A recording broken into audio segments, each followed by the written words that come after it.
কঠীয়া পেলাবলৈ যোজনা কৰিছোঁ বুলি। অঁ, দৰ্শক মণ্ডলী, সকলোৱে এইটো কাম কৰিব লাগে, কাৰণ ওপৰত এইবাৰ ঈশ্বৰে পানী আমাক নিদিব নেকি। সকলোৱে মেচিন লৈ খেতি অৱহেলা নকৰিব কোনেও, বৰষুণ নাই বুলি। এতিয়া কঠীয়া পেলোৱা যোজনা কৰি চলিছে আমাৰ। কৰিছোঁ প্ৰথম পদক্ষেপ আমাৰ। এইবাৰ মনতে ভাবিছোঁ মাটি 40 বিঘা লৈছোঁ। সমবায় ভিত্তিত আমি 10জন কৃষকে, গতিকে আজি আমাৰ প্ৰথম পদক্ষেপ। আমি আজি কঠীয়া পেলাবলৈ আৰম্ভ কৰিলোঁ। গতিকে প্ৰথমে আমি পানী ব্যৱস্থাটো কৰি লৈছোঁ।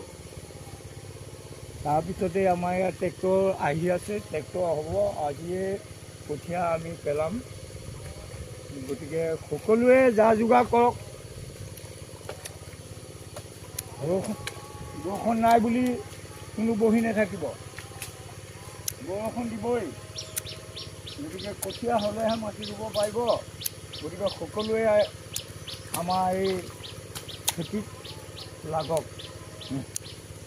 বেছি ক'বলৈ নোৱাৰে, খাই থাকিলে বহুত ক'ব পাৰোঁ। ওলাই থাকে।